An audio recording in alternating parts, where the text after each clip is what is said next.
హరిః ఓం హరిః ఓం. శ్రీకృష్ణ పరబ్రహ్మణే నమః.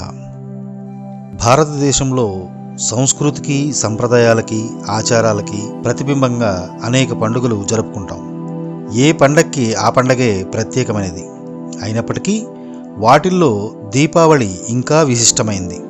జాతి, కుల, మత, వర్గ విభేదాలని మరచి సమైక్యంగా జరుపుకునే పండుగే దివ్యదీప్తుల దీపావళి. చీకటిని పారద్రోలి వెలుగును తెచ్చే పండుగగా, విజయానికి ప్రతీకగా దీపావళి పండుగను జరుపుకుంటాం. దీపాల వరుసలతో వెలిగిపోయే ఇళ్ళు, ఆనందోత్సాహాలతో కేరింతలు కొట్టే ఆబాల గోపాలం, కొత్త బట్టలు, పిండి వంటలు, బాణాసంచా చప్పుళ్ళు, ముంగిట ముగ్గులు, మామిడి తోరణాలు, లక్ష్మీ పూజ, ఇలా కోలాహలంగా జరిగే పండుగ ఇది. ఈ పండుగ ప్రతి సంవత్సరం ఆశ్వీయుజ మాసంలో అమావాస్య రోజున వస్తుంది.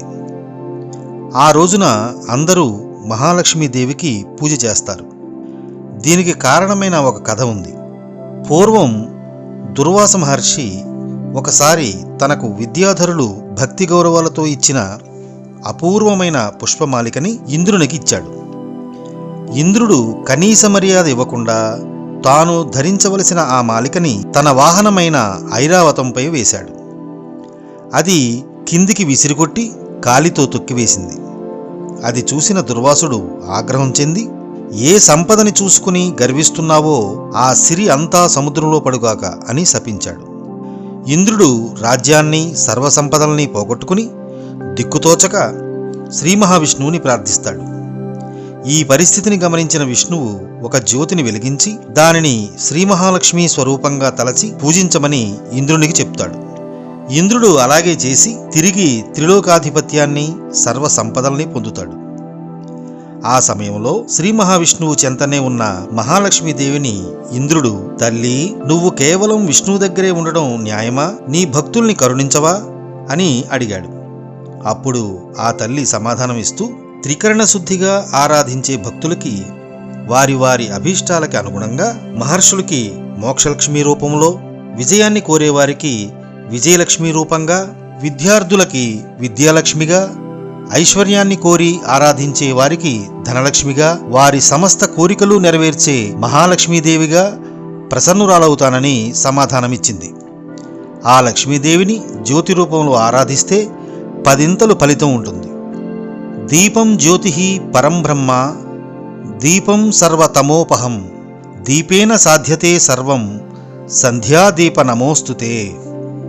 దీపజ్యోతిని పరబ్రహ్మ స్వరూపంగా మనోవికాసానికి, ఆనందానికి, నవ్వులకి, మంచితనానికి, సద్గుణ సంపత్తుకి నిదర్శనంగా భావిస్తారు.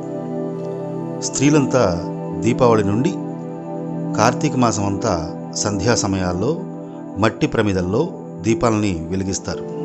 చివరికి ఈ దీపాలని కార్తీక పౌర్ణమికి నది లేదా సముద్ర స్నానాలు చేసి నదుల్లో వదులుతారు. ఇవి సౌభాగ్యానికి, సౌశీల్యానికి, సౌజన్యానికి ప్రతీకలుగా భావిస్తారు. ఇంటికి దీపం ఇల్లాలే అంటారు కదా. పూర్వకాలంలో ఒక ఆమె ప్రతిరోజు సాయంకాలం ఇంట్లో ఒక దీపం, ఇంటి బయట ఒక దీపం వెలిగించేది. బాటసారులు సుఖంగా ఆ దీపపు వెలుగుల్లో సాగిపోయేవాళ్ళు. కొన్నాళ్ల తర్వాత ఆ ఇంట్లో దీపాలు వెలగలేదు. రోజూ ఆ దారిని పోయేవాళ్ళు ఉండబట్టలేక ఒకరోజు ఆమె భర్తను అడిగారు. అతడు తన భార్య మీద కోపంతో ఇంటి నుండి వెళ్ళగొట్టానని చెప్పాడు. అప్పుడు వాళ్ళు, నాయనా, ఇంటికి దీపం ఇల్లాలు, మనస్పర్ధలు వచ్చినా సర్దుకుపోవాలి. అర్ధాంగి అయిన ఆమెని వెళ్ళగొట్టడం న్యాయం కాదు అని అనేక విధాలుగా అతనికి బుద్ధి చెప్పారు. వెంటనే అతడు ఆమె సద్గుణాలను గుర్తించి ఇంటికి తెచ్చుకున్నాడు. ఆ రోజు నుండి ఆమెతో పాటు ఆ చుట్టుపక్కల స్త్రీలు కూడా ఇంట్లోనూ వీధి అరుగు మీద కూడా దీపం వెలిగించడం మొదలుపెట్టారు. పంచభూతాల్లో ప్రధానమైంది అగ్ని. ఈ అగ్ని ప్రాణికోటి మనుగడకి ఉపకరించే తేజస్సుని, ఆహారాన్ని, ఈ లోకంలోనూ విజ్ఞానాన్ని, గొప్పదైన ధర్మాన్ని ఆధ్యాత్మికంగానూ ప్రసాదిస్తుంది. ఈ దీపకాంతిలో ప్రధానంగా మనకి 3 రంగులు కనిపిస్తాయి. నీలం, పసుపు, తెలుపు. ఇవి మనిషి మనుగడని నిర్ణయించే సత్వరజస్తమో గుణాల సమ్మేళనంగా చెబుతారు. అంతేకాకుండా ఈ 3 రంగుల్ని లోకాల్ని పాలించే లక్ష్మీ, సరస్వతి, పార్వతులుగా భావిస్తారు. అంతేకాకుండా సత్యం, శివం, సుందరం అని కూడా భావిస్తారు. అందుకే దీప ప్రజ్వలన ద్వారా 3 అమ్మల్ని ఆరాధించినట్లు అనుకోవచ్చు. విజ్ఞానం, వివేకం, వినయం అనేవి మానవులకి ఈ దీపకాంతుల ద్వారా చేరతాయని నమ్మకం. అంధ తమిస్రంచ దక్షిణాయనమేవచ ఉత్తరాయణే తస్మాత్ జ్యోతిర్దానం ప్రశస్వతే. అంధతమస్సు అంటే గుడ్డి చీకటి. ఇది ఒక నరకం. దక్షిణాయన పాపకాలం నుండి తప్పించుకుని తరించడానికి ఉత్తరాయణ పుణ్యకాలంలో జ్యోతిని దానం చేయడం ఉత్తమోత్తమైన కార్యం. ఆశ్వయుజ మాసంలో వచ్చే బహుళ చతుర్దశి, అమావాస్య పరమ పవిత్రమైన పర్వదినాలు. భక్తి విశ్వాసాలతో, ఆనందోత్సాహాలతో దేశమంతా దీపాలను వెలిగించి పండుగ చేసుకుంటారు. ఆశ్వయుజ బహుళ చతుర్దశిని నరక చతుర్దశిగా జరుపుకుంటాం. కృతయుగంలో హిరణ్యాక్షుని వధించి భూదేవిని ఉద్ధరించిన వరాహస్వామికి, భూదేవికి అసుర సంధ్యా సమయంలో నరకాసురుడు అనే రాక్షసుడు జన్మిస్తాడు. విష్ణువు, భూదేవి, నీవు కోరరాని సమయంలో కొడుకును కోరావు, వాడు లోకకంటకుడవుతాడు అన్నాడు. అప్పుడు భూదేవి పుత్రవాత్సల్యంతో, స్వామి, అతడు లోకకంటకుడైనా నీవు సంహరించకూడదు. అతనికి తల్లినైన నా చేతిలోనే అతడు మరణించేలా వరం ఇవ్వమని ప్రార్థించింది. తల్లి తన కొడుకును చంపలేదు కదా, అప్పుడు అతనికి చావు ఉండదని ఆమె ఉద్దేశం. విష్ణువు నవ్వి సరేనన్నాడు. నరకాసురుడు రాక్షసరాజై చెలరేగి ముల్లోకాలని బాధిస్తూ కంటబడిన కన్యలు అందరినీ చెరబడుతూ ఉండేవాడు. వారు తనని అంగీకరించకపోతే చెరసాలలో పెట్టి ఎన్నో విధాలుగా బాధలు పెడుతుండేవాడు. మహావిష్ణువు ద్వాపరయుగంలో శ్రీకృష్ణునిగా అవతరించినప్పుడు భూదేవి సత్యభామగా జన్మించింది. లోకకంటకుడైన నరకాసురుడి అధర్మాల్ని అరికట్టడానికి సత్యభామ సమేతంగా యుద్ధానికి వెళ్ళాడు శ్రీకృష్ణుడు. ఆ యుద్ధంలో సత్యభామ చేతిలో నరకాసురుడు మరణిస్తాడు. అతడు తన పుత్రుడేనని తెలుసుకుని అతని పేరు కలకాలం నిలిచి ఉండేలా చేయమని సత్యభామ ప్రార్థించడంతో నరకాసురుడు మరణించిన ఆ రోజు నరక చతుర్దశిగా పిలువబడుతుందని వరం ప్రసాదించాడు శ్రీకృష్ణుడు. నరకాసురుని చెర నుండి సాధుజనుల్ని, 16,000 మంది కన్యల్ని విడిపించాడు. ధర్మాన్ని తిరిగి నిలబెట్టాడు శ్రీకృష్ణుడు.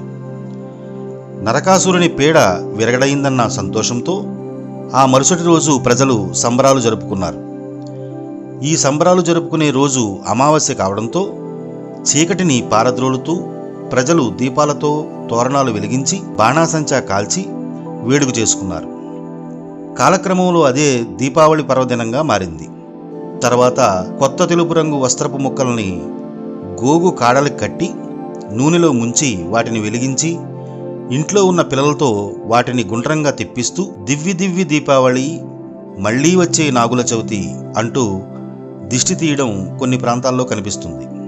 దీపావళి రోజు సాయంత్రం ప్రదోష వేళలో గోగు దీపాలు వెలిగించి ముందుగా పిల్లల చేత ఇలా చేయించడాన్ని ఉల్కాదానం అంటారు. ఈ వెలుగు పితృదేవతలకి దారి చూపిస్తుందని శాస్త్రాలు చెబుతున్నాయి. ఇలా గోగు కాడల దీపాలను వెలిగించి తిప్పి 3 సార్లు నేల కొట్టి వాటిని అక్కడే పడవేసి కాళ్ళు కడుక్కొని ఇంట్లోకి వచ్చి తీపి పిండి వంటను తింటారు. ఆ తరువాత లక్ష్మీదేవికి విధివిధానంగా పూజ చేసి ఆ తరువాత ఉత్సాహంగా దీపాల వరుసల్ని ముంగిట్లో పేర్చి బాణాసంచా కాలుస్తారు. బాణాసంచా కాల్పులు కళ్ళు మిరిమిట్లు గొలుపుతూ ఢమఢమ ధ్వనులతో మ్రోగుతుంటాయి. ఈ విధంగా బాణాసంచా కాల్చడానికి ప్రయోజనం పురాణాల్లో ఈ విధంగా చెప్పబడింది. ఆ వెలుగుల్లో శబ్ద తరంగాల్లో దారిద్ర్య దుఃఖాలు దూరంగా పారిపోతాయి, లక్ష్మీ కటాక్షం సిద్ధిస్తుంది. అంతేకాకుండా వర్ష ఋతువులో ఏర్పడిన తేమ చేత పుట్టుకొచ్చే క్రిమికీటకాలు బాణాసంచా పొగలకి నశిస్తాయి. రావణాసురుని చంపిన తర్వాత రాముడు సీతాసమేతంగా అయోధ్యకి వచ్చినప్పుడు కూడా ప్రజలు ఆనందంతో ఈ పండుగ జరుపుకున్నారు అనే కథ కూడా ఉంది. దీపావళికి ముందే పంట చేల కోతలవుతాయి. అప్పటి వరకు చేలని ఆశ్రయించి ఉన్న దోమలు మొదలైన కీటకాలు ఊరిలో ఇళ్ల మీద పడతాయి. అనారోగ్యాలు కలగకుండా ఉండడానికి ఈ బాణాసంచా సహకరిస్తుంది. దీపావళిని కొన్ని ప్రాంతాల్లో 5 రోజుల పండుగగా జరుపుకుంటారు.